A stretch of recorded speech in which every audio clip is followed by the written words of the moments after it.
So they are going to restart 3 Mile Island 1, the neighbor of the much, well, not much vaunted, the much discussed, much maligned 3 Mile Island 2 reactor, which melted down back in the 70s, which caused a lot of damage to the nuclear sector in general. So first, I want to tell something about my thumbnails, because I've been getting comments about my thumbnails. Why is Donald Trump in them? Listen, the recipe for my thumbnails is pretty simple. In the background, there should be something, that is the focus of this video. Next, overlaid over that is always a flag of the country in which the news happens. Overlaid over that is always the face of the leader of the company, not the leader of the company, the leader of the country. And I do that specifically because, I have to draw people in. So this is like a little bit of, this is me being a little bit of a clickbaiter, basically. So if you don't like this, I'm being frank with you, sorry, but this is just the way it is. I need to draw people in. I use the background picture and the text to specify that this is not political, but that this is about energy. That's generally how I want to do things. So this is the thumbnail that I made today. In the background, you can see 2 cooling towers with steam coming out of them, and that's from 3 Mile Island unit number, I wanted to do this, but unit number 1, which is the south unit.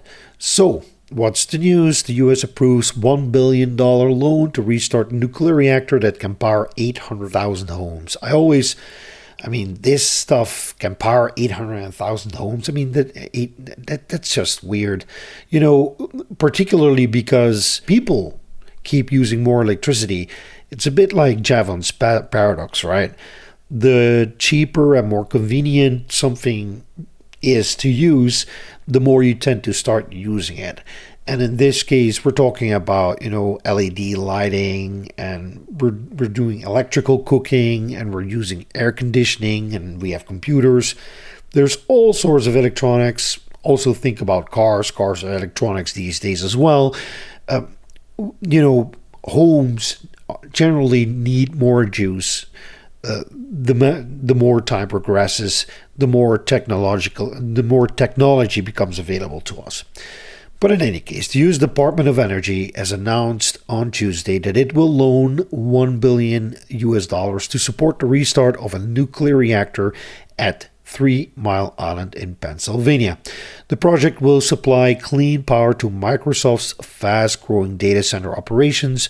The decision signals a fresh federal interest in nuclear energy at a time when digital infrastructure is driving record electricity demand. Now, a link to this article is in the description down below.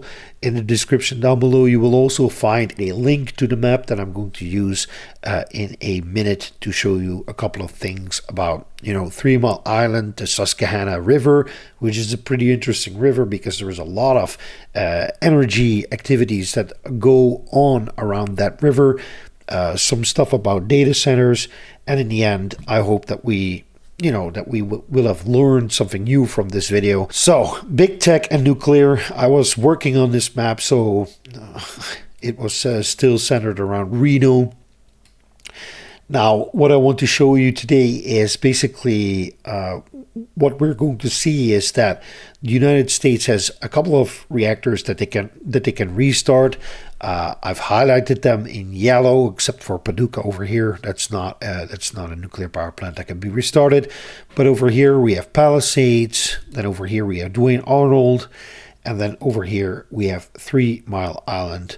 And this yellow one, this is VC Summer Units 2 and 3, for which the construction was halted in 2017, but for which recently the decision was made that they want to continue building this reactor and finish it in the end. So let's go to 3 Mile Island. 3 Mile Island is a pretty, what should I say, infamous name, right? So if there's a debate between somebody who is pro-nuclear and somebody who's anti-nuclear, for instance, which, by the way, are things that I don't engage with anymore these days. I want to inform people. I want to keep it positive. I want to keep it progressive. So that's what we're doing right now. But when people are discussing nuclear, the anti-nuclear people inevitably start yelling, 3 Mile Island, Chernobyl, Fukushima. This is what they always yell. So basically what happened here, this is 3 Mile Island Reactor 2, the one that I've highlighted with red. That is the one that had a partial meltdown. So what was proven back in that day was that these kinds of containment buildings, so the circular building that you can see from, where you're looking down onto, these are very robust. And these are very good at containing nuclear materials that want to come out, but they're also very good at, people who want to damage the building. These are literally steel-lined concrete bunkers. That's basically the best way to describe them. If somebody wants to destroy one of these things, they will have to make a show of it, and everybody can see what is going on. I believe that there was even a guy from Luxembourg a couple of decades ago now, who fired a rocket-propelled grenade at one of the German nuclear power plants, and it got a black stain from the explosion, but no real damage was done to the structure.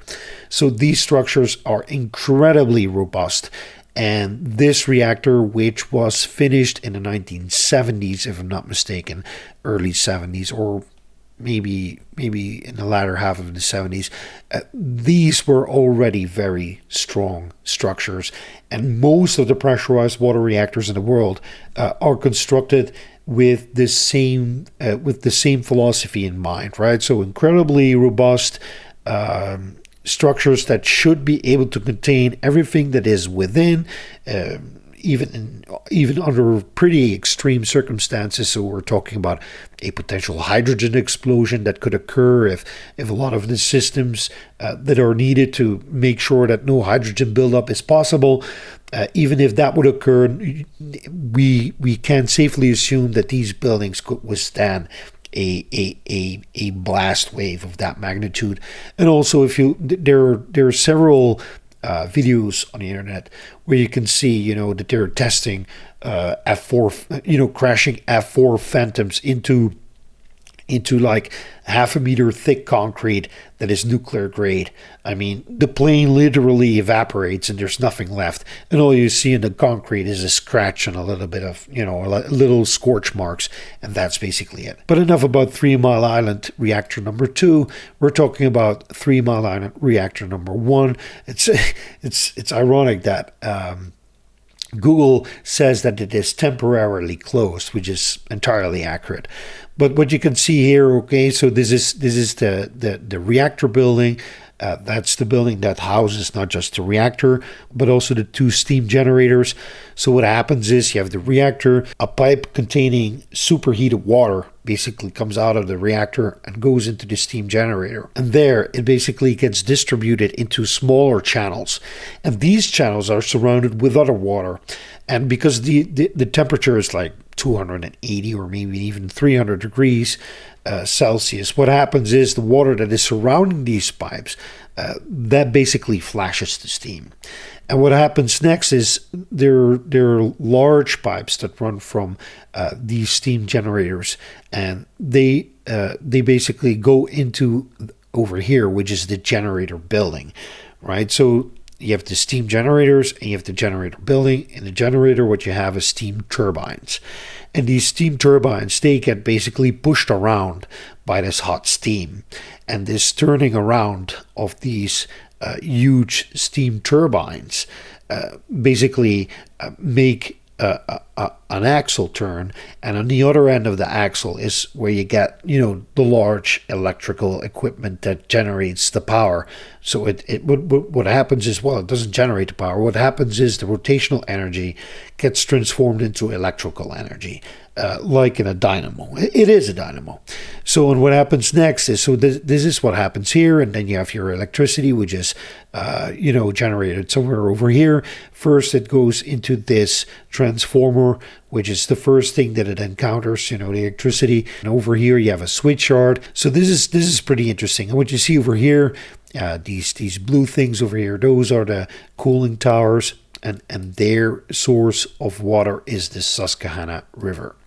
Now, currently, there are no big data centers in the vicinity of Harrisburg. There are also no big data centers in the vicinity of York.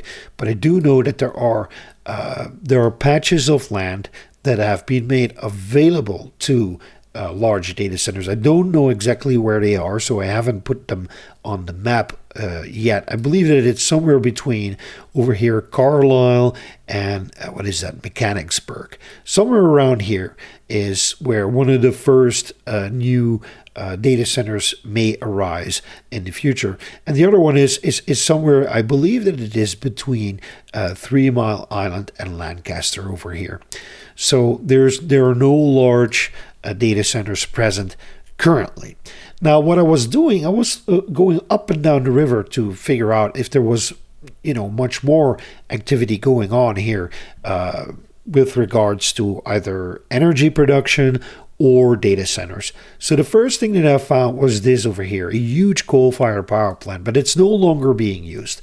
So they are basically dismantling this as we speak. So over here, the switch yard, what you can see is there's some real evidence that they're tearing down stuff. As you can see, there's stuff lying on the ground. You basically see where infrastructure was built. And this was the thing that I thought was most interesting. First, you have 3 diesel generators over here on the north end of the plant, basically providing power to the people who are working here. But this was something that I thought was very important, and I wanted to show you. So this over here is one of the big boilers where the coal basically it's a coal furnace, and the coal furnace is surrounded by piping. And the water flowing through that pipe, through those pipes, basically get superheated in 3 stages. So you have the first stage, and then it gets repressurized. It comes into the second stage, then it gets repressurized, and then it goes into the third stage. And that's the way how you get superheated steam in coal-fired power plants, right? So this superheated steam means that these coal-fired power plants are actually pretty efficient. I hate to say it. I mean, I don't like coal-fired power plants, but the technology behind them is pretty smart. And then what I noticed was this over here. So this is the dynamo that I was talking about, right? So I've put a black line on the map over here. Let's make it orange so that you can see it better. So this is basically meant to represent the axle that runs. So over here you can see it's like a semicircle that you see. That's one of the turbines that is being pushed by this steam which is generated in the coal furnace, and there are 2 of them probably. So this is the secondary, and this is the primary turbine, or maybe it's the other way around. Doesn't really matter. But what you see, so you can see the axle over here. Let me pull this aside for a second. It's not that easy to do. So over here, this is basically the axle housing. So the axle runs through this. Basically, is attached to this turbine, attached to that turbine, and the power that is basically the steam, the rotational energy that is being put into this axle, in the end gets turned into electricity. This is also pretty interesting. So what you usually see at these power plants is you see these 3 big pipes coming out. Now, I don't know if this happens underneath or whether these are the pipes. I don't believe that they are. But basically, these 3 pipes come out of this dynamo over here. Then it goes out of the generator building. And this over here is a giant transformer, which is needed to bring the electricity up to the voltage that is needed to transport the electricity. So this is the coal-fired power plant, right? It's the Brunner Island Steam Electric Station over here. This is the cooling infrastructure. So first we're going upstream because there are a couple of other things that are pretty interesting. Did you know that there were 3 nuclear power plants on the Susquehanna River? I didn't know that. I wanted to know, so I can delete this, by the way. That is no longer necessary. So there's a couple of gas plants. This is a pretty modern gas plant, as you can see. 1, 2, 3 gas turbines, and then over here, so you can see again here the transformer, and then there's a 4th transformer over here, indicating that this is not a gas turbine but a steam turbine. So this is a combined cycle gas plant. Over here, this is the cooling infrastructure. Then we move upstream, and we're going to the right because to the left there's nothing much to see. So first we get the Susquehanna nuclear power plant. I haven't yet mapped it out correctly, but I wanted to show you because there's some interesting stuff over here. This over here is like a small data center. It's the Nautilus crypto mine. So this is also something that looks very much like a data center, right? It's not a data center, it's a crypto mine. So they're basically mining Bitcoins or something like that, which takes a lot of energy. Personally, I'm not a huge fan of cryptocurrency, by the way. I mean, I never, it undercuts regular monetary flows. That's basically what it does, and it also I can't wrap my head around why this would be profitable. To me, it looks like a scam. To be frank with you, I'm not a big fan of cryptocurrencies. So over here, the Susquehanna nuclear power station. There's also another gas plant over here, as you can see. Right, so this is one of those air cooled ones. And I believe that this is a relatively simple. These are relatively simple gas turbines without an extra steam turbine. There's no steam turbine to be seen here. Let's go downriver. Let's see, because that's one of the coolest things that I've found so far. So Peach Bottom is first. I believe that Peach Bottom is one of the oldest nuclear power plants in the United States. Both of these units, I believe that these are units 2 and 3, are boiling water reactors. And those boiling water reactors, they have gotten their license to run beyond, I believe that they're 50 years old right now, around 50 years old. And that they have gotten permission to run beyond 60 years. The interesting bit over here is this here is Unit 1. As you can see now, it's the Peach Bottom Training Center. And a friend of mine works here or used to work here. I can't recall whether he left or not. But this is a really beautiful nuclear power plant. The thing that makes Peach Bottom so interesting is that they have had various uprates in their power ratings, which meant that at one point this reactor could reach, or these reactors could reach, capacity factors of over 100% if you would compare them to their originally power ratings. So these now produce much more energy than they would have done when they were first built back in the 60s. So that's Peach Bottom, and then slightly upriver is this over here. As you can see, I've highlighted this. This is a reservoir that is not being fed by any streams or creeks that I could find. So basically, what happens here is that this is a pumped hydro storage station. This is really interesting. So basically what you have here is, this is 1, 2, 3, 4, 5, 6, 7, and 8. 8 turbines. And what I was wondering is whether these turbines are also used to pump the water upwards. I don't know. I really want to find out. So this is something that I'm going to Google. And the interesting bit is over here you can see 1, 2, 3, 4 penstocks.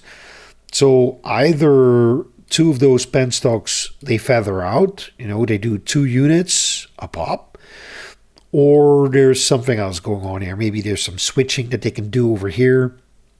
But in any case, how you should see it is the water level of the reservoir is above. Let's get down, because otherwise you can't see my head if I'm doing it over here.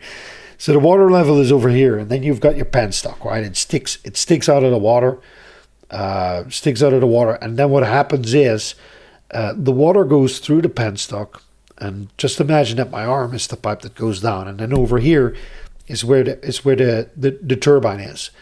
So gravity then gets turned into kinetic energy. So the water that contains, the gravity that pushes down on the water has potential energy, and once it flows into the penstock, because the gates are open down here, the potential energy gets transformed into kinetic energy, and that kinetic energy then gets used to turn around the turbine. And the turbine, again, just like with the coal power plant or with the nuclear power plant, there's an axle there, and I believe that on top of this axle is another dynamo where the electricity gets produced.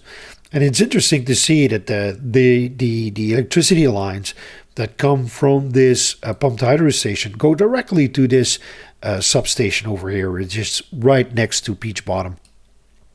Also interesting over here, I haven't highlighted yet, this is the spent nuclear fuel. This is the spent nuclear fuel yard, basically, where they collect and store all the spent nuclear fuel in dry cask storage. These over here, those are the low cooling towers. You see a forced updraft. You see these huge fans. They basically suck all the air up through the fins, and there's also water running down there because there's still water in these units. Very interesting stuff. And then if we go down, I mean, in the end you end up in I believe that this is the Chesapeake Bay, right? Yeah, this is the Chesapeake Bay. Finally, you have another. Well, this is just no. That was it basically. Yeah, that was it. So no, that wasn't it. There is one other hydro station over here, as you can see. 1, 2, 3 turbines with a lot of switching equipment and transformers over here. But the most interesting thing about this is that there aren't many data centers inside, but they do have data centers planned here. And if you look over here, right? So I was the other video I was talking about Calvert Cliffs, and I was wondering how far it would be from Calvert Cliffs to the first to all the data centers that are slightly west from Washington. I mean, it's not that far. I believe that the whole if you add all the cables up, the entire transmission, it's less than 100 miles. Less than 100 miles. So, let's see, because this was one of the things that I also prepared for this video. So basically what we're seeing is that, the United States is planning to restart Palisades, is planning to restart Duane Arnold, and is planning to restart 3 Mile Island 1. Which gives us a combined added capacity of 2,219 megawatts, or 2.2 gigawatts. VC Summer 2 and 3, again 2,200 megawatts added, 2.2 gigawatts. The subtotal, if we add these together, is 4.4 gigawatts. And then we have these nice plans. I mean, plans need to be crystallized, need to be worked on in order to make them actual projects. Having a drawing of a data center with 4 AP1000s is not an actual project. It's just a drawing. So Fermi America, I believe that they want to build 4 AP1000s, and then another 4 smaller units. So that's probably going to be AP300s, which is 1,200 megawatts extra. So that brings it up to 5.6 gigawatts. So in all, what they want to add, what they have planned right now, I'm discounting the really small stuff, is 9 gigawatts. So the current nuclear capacity in the United States, if I am not mistaken, is 97 gigawatts. And their plan is to grow to 300 gigawatts, in which case adding 9 gigawatts is a start. I wouldn't say it's a flying start. I would say it's a tentative start, because if you really want to triple, and I've even seen claims that the United States wants to quadruple its nuclear output. Well, then 9 gigawatts being planned right now isn't going to cut it. I've not added the XE energy stuff. I've not added the Kairos stuff. All the data centers, MOUs, all those kinds of things. I mean, those are I would say, very squishy promises. I really want to see it happen, but for that to happen, things need to move. Things really need to move faster.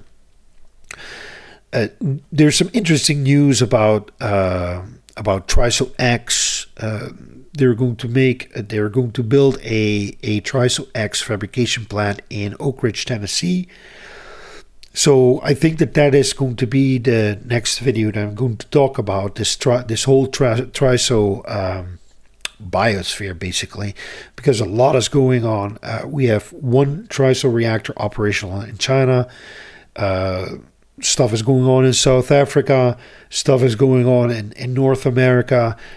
So maybe it's time to talk to start talking about TRISO fuel. In any case, if you're still here, you're a champion. I've been talking for 27 minutes now. If you want to support me, please check out my Patreon page, or consider donating a little money using PayPal, which I will use to buy presents for my kids, Christmas presents. And if you haven't subscribed already, please make sure that you subscribe to the channel if you want to learn more, just like I am learning more. And if you want to help the channel out, please leave a comment down below, and make sure that you like the video and share it with other people. In any case, thank you all for watching. May the strong force be with you. Bye-bye.